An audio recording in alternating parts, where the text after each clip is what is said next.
Please be seated. The sitting is open.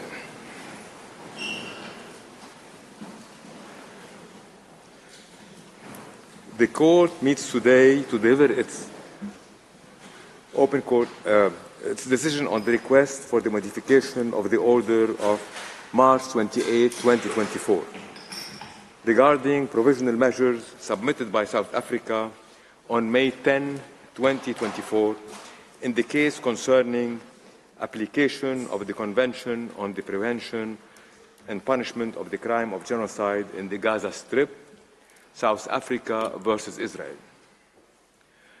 For reasons made known to me, Judges Abraham, Shwe, and Iwasawa, who duly participated in the deliberation and the final vote, are not in a position to take their seat on the bench today. Judge ad hoc Barak, who also duly participated in the deliberations and the final vote, is unable to join us today for family reasons.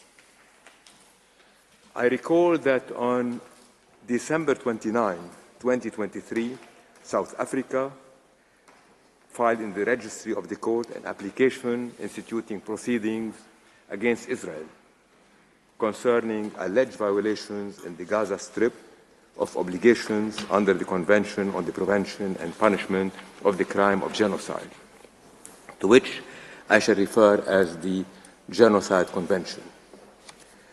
The application of South Africa contained a request for the indication of provisional measures. After hearing the parties, the court indicated certain provisional measures by an order issued on January 26, 2024. By a letter dated February 12, 2024, South Africa, referring to, I quote, the developing circumstances in Rafah, end of quote, called upon the court urgently to exercise its power under Article 75, paragraph 1 of the Rules of Court. The registrar informed the parties of court's decision in response to that communication by letter on 16 February 2024. On March 6, 2024, South Africa requested the court, I quote, to indicate further provisional measures and or to modify its provisional measures indicated on January 26, 24. By an order of March 28, 2024, the court reaffirmed the provisional measures indicated in its order of January 26, 2024, and indicated certain additional provisional measures. On May 10, 2024, South Africa submitted to the court what it described as an urgent request for the modification and indication of provisional measures, pursuant to Article 41 of the statute and Articles 75 and 76 of the Rules of Court. In accordance with usual practice, I shall not read the introductory paragraphs of the order, which set out the procedural history of the case. I shall also omit or summarize some other paragraphs. I shall therefore begin by reading the order at paragraph 20. The court begins by noting that, in its view, South Africa's present request is a request for the modification of the order of March 28, 2024. For this reason, the court must determine whether the conditions set forth in Article 76, paragraph 1 of the Rules of Court have been fulfilled. That paragraph reads as follows, I quote, at the request of a party or proprio motu, the court may, at any time before the final judgment in the case, revoke or modify any decision concerning provisional measures if, in its opinion, some change in the situation justifies such revocation or modification, end of quote. The court must first ascertain whether, taking into account the information that the parties have provided with respect to the current situation, there is reason to conclude that the situation that warranted the decision set out in its order of March 28, 2024, has changed since that time. If the court finds that there was a change in the situation since the delivery of its earlier order, it will then have to consider whether such a change justifies a modification of its earlier decision concerning provisional measures.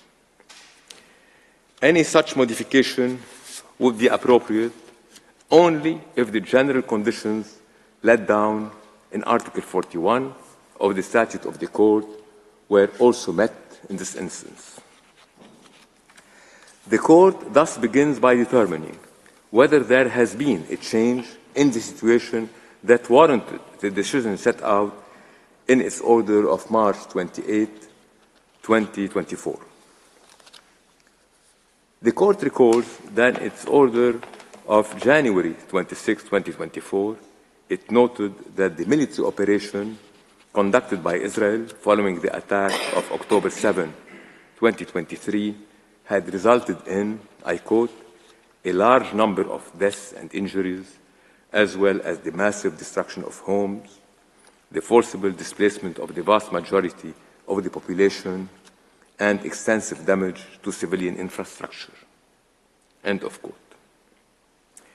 In its decision communicated to the parties by letters of 16 February 2024, the Court noted, quoting the United Nations Secretary General, that the developments in the Gaza Strip and Rafah in particular, I quote, would exponentially increase what was already a humanitarian nightmare with untold regional consequences. End of quote. The Court further records that in its order of March 28, 2024, it observed with regret that the catastrophic living conditions of the Palestinians in the Gaza Strip had deteriorated further since January 2024, especially in view of the prolonged and widespread deprivation of food and other basic necessities to which the Palestinians in the Gaza Strip had been subjected. In the present order, the Court notes that the catastrophic humanitarian situation in the Gaza Strip, which, as stated in its order of January 26, 2024, was at serious risk of deteriorating, has deteriorated, and has done so even further since the Court adopted its order of March 28, 2024. In this regard, the Court observes that the concern that it expressed in its decision communicated to the parties on February 16, 2024, with respect to the developments in Rafah have materialized, and that the humanitarian situation is now to be characterized as disastrous. After weeks of intensification of military bombardments of Rafah, where more than 1 million Palestinians had fled as a result of Israeli evacuation orders, covering more than 3/4 of Gaza's entire territory, on May 6, 2024, nearly 100,000 Palestinians were ordered by Israel to evacuate the eastern portion of Rafah and relocate to Al-Mawasi and Khan Yunis areas ahead of a planned military offensive. The military ground offensive in Rafah, which Israel started on May 7, 2024, is still ongoing and has led to new evacuation orders. As a result, according to United Nations reports, nearly 800,000 people have been displaced from Rafah as at May 18, 2024. The Court considered that the aforementioned developments, which are exceptionally grave, in particular the military offensive in Rafah and the resulting repeated large-scale displacement of already extremely vulnerable Palestinian population in the Gaza Strip, constitute a change in the situation within the meaning of Article 76 of the Rules of Court. The Court is also of the view that provisional measures indicated in its order of March 28, 2024, as well as those reaffirmed therein, do not fully address the consequences arising from the change in the situation previously explained, thus justifying the modification of these measures. However, in order to modify its earlier decision concerning provisional measures, the Court must still satisfy itself that the general conditions laid down in Article 41 of the Statute of the Court are met in the current situation. The Court next turns to the conditions for the indication of provisional measures.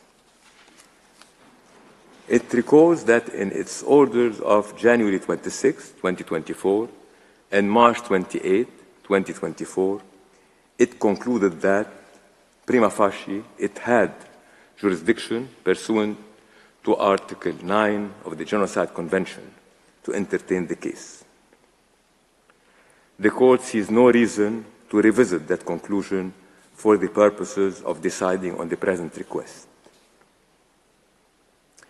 In the order of January 26, 2024, the Court also found that at least some of the rights claimed by South Africa under the Genocide Convention and for which it was seeking protection were plausible, namely the right of the Palestinians in Gaza to be protected from acts of genocide and related prohibited acts mentioned in Article 3, and the right of South Africa to seek Israel's compliance with the latter's obligation under the Convention. The Court saw no reason to revisit this conclusion in its order of March 28, 2024. The Court likewise sees no reason to do so for the purposes of deciding on the present request. It further considers that, by their very nature, at least some of the provisional measures sought pursuant to the present request are aimed at preserving the rights claimed by the applicant that the Court has found to be plausible. The Court must next consider whether the current situation entails a risk of irreparable prejudice to the plausible rights claimed by South Africa and whether there is urgency. The Court recalls in this regard that it has previously concluded that in view of the fundamental values sought to be protected by the Genocide Convention, the plausible rights in question in these proceedings are of such a nature that prejudice to them is capable of causing irreparable harm. The Court recalls that on May 7, 2024, Israel began a military offensive in Rafah following weeks of intensified bombardment, and that as a result, approximately 800,000 Palestinians were displaced from Rafah as at May 18, 2024. The Court notes that senior United Nations officials have consistently underscored the immense risks associated with the military offensive in Rafah. For instance, on May 3, 2024, the spokesperson of the Office for the Coordination of Humanitarian Affairs warned that an assault on Rafah would put, I quote, hundreds of thousands of people at imminent risk of death, end of quote, and would severely impact the humanitarian operation in the entire Gaza Strip, which is run primarily out of Rafah. On May 6, 2024, the United Nations Children's Fund indicated that about half of the approximately 1.2 million Palestinians sheltering in Rafah were children, and warned that military operations therein would result in, I quote, the few remaining basic services and infrastructure they need to survive being totally destroyed. End of quote. The United Nations sources indicate that the aforementioned risks have started to materialize and will intensify even further if the operation continues. For instance, on May 8, 2024, the Director General of the World Health Organization stated the Al-Najjar Hospital, one of the last remaining medical facilities in the Rafah Governorate, was no longer functional due to the ongoing hostilities in its vicinity. On May 17, 2024, the World Food Programme warned that it had been able to access its warehouses in Rafah it hadn't been able to access its warehouses in Rafah for over a week, and observed that, I quote, "The incursion into Rafah is a significant setback to recent modest progress on access." End of quote. On the basis of information before it, the court is not convinced that the evacuation efforts and related measures that Israel affirms to have undertaken to enhance the security of civilians in the Gaza Strip, and in particular those recently displaced from the Rafah Governorate, are sufficient to alleviate the immense risk to which the Palestinian population is exposed as a result of the military offensive in Rafah. The court observed, for instance, that according to a statement by the Commissioner General of the United Nations Relief and Works Agency for Palestine Refugees in the Near East, Mr. Philippe Lazzarini, on May 18, 2024, I quote, "The areas that peoples are fleeing to now do not have safe water supplies or sanitation facilities. Al-Mawasi, as one example, is a sandy 14 square kilometer agricultural land where people are left out in the open with little to no buildings or roads. It lacks the minimal conditions to provide emergency humanitarian assistance in a safe and dignified manner." End of quote. The court observed that Israel has not provided sufficient information concerning the safety of the population during the evacuation process, or the availability in Al-Mawasi area of the necessary amount of water, sanitation, food, medicine, and shelter for the 800,000 Palestinians that have evacuated thus far. Consequently, the court is of the view that Israel has not sufficiently addressed and dispelled the concerns raised by its military offensive in Rafah. In light of the considerations set out in the preceding sections of the order, and taking account of the provisional measures indicated in its orders of January 26, 2024 and March 28, 2024, the court finds that the current situation arising from Israel's military offensive in Rafah entails a further risk of irreparable prejudice to the plausible rights claimed by South Africa, and that there is urgency in the sense that there exists a real and imminent risk that such prejudice will be caused before the court gives its final decision. The court concludes, on the basis of the aforementioned considerations, that the circumstances of the case require to modify its decision set out in its order of March 28, 2024. The court recalls that in accordance with Article 75, paragraph 2 of its rules, when a request for the indication of provisional measures has been made, it has the power under its statute to indicate measures that are not in whole or in part other than those requested.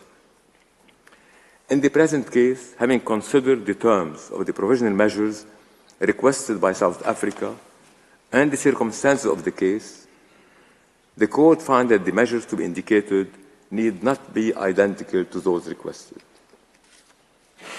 The Court considers that, in conformity with its obligations under the Genocide Convention, Israel must immediately halt its military offensive and any other action in the Rafah governorate which may inflict on the Palestinian group in Gaza conditions of life that could bring about its physical destruction in whole or in part. The Court recalls that in its order of January 26, 2024, it ordered Israel inter alia to, I quote, take effective measures to prevent the destruction and ensure the preservation of evidence related to allegations of acts within the scope of Article 2 and Article 3 of the Genocide Convention, end of quote. In the present circumstances, the Court is also of the view that, in order to preserve evidence related to allegations of acts falling within the scope of Article 2 and Article 3 of the Genocide Convention, Israel must take effective measures to ensure the unimpeded access to the Gaza Strip of any commission of inquiry, fact-finding mission, or other investigative body mandated by competent organs of the United Nations to investigate allegations of genocide. The Court also considers that the catastrophic situation in Gaza confirmed the need for the immediate and effective implementation of the measures indicated in its orders of January 26, 2024 and March 28, 2024, which are applicable throughout the Gaza Strip, including in Rafah. In these circumstances, the Court finds it necessary to reaffirm the measures indicated in those orders. In so doing, the Court wishes to emphasize that the measure indicated in paragraph 51(2)(a) of its order of March 28, 2024, requiring, I quote, the unhindered provision at scale by all concerned of urgently needed basic services and humanitarian assistance, end of quote, necessitates that the respondent maintain open land crossing points, and in particular the Rafah crossing. In view of the specific provisional measures it has decided to indicate, the Court considers that Israel must submit a report to the Court on all measures taken to give effect to this order within 1 month from the date of this order. The report so provided will then be communicated to South Africa, which shall be given the opportunity to submit to the Court its comments thereon. The Court recalls that its orders on provisional measures under Article 41 of the statute have binding effect and thus create international legal obligations for any party to whom the provisional measures are addressed. The Court underlined that the present order is without prejudice to any findings concerning the respondent's compliance with the orders of January 26, 2024 and March 28, 2024. In its orders of January 26, 2024 and March 28, 2024, the Court expressed its grave concern over the fate of the hostages abducted during the attacks in Israel on October 7, 2023, and held since then by Hamas and other armed groups, and called for their immediate and unconditional release. The Court finds it deeply troubling that many of these hostages remain in captivity and reiterates its call for their immediate and unconditional release. I shall now read out the operative part of the order. For these reasons, the Court, by 13 votes to 2, reaffirms the provisional measures indicated in its orders of 26 January 2024 and March 28, 2024, which should be immediately and effectively implemented. In favor, President Salam, Judges Abraham, Yusuf, Shway, Bandari, Iwasawa, Nolte, Chardsworth, Brandt, Gomez Robledo, Cleveland, Oresco, Tladi. Against Vice President Sebutinde, Judge ad hoc Barak. 2. Indicates the following provisional measures.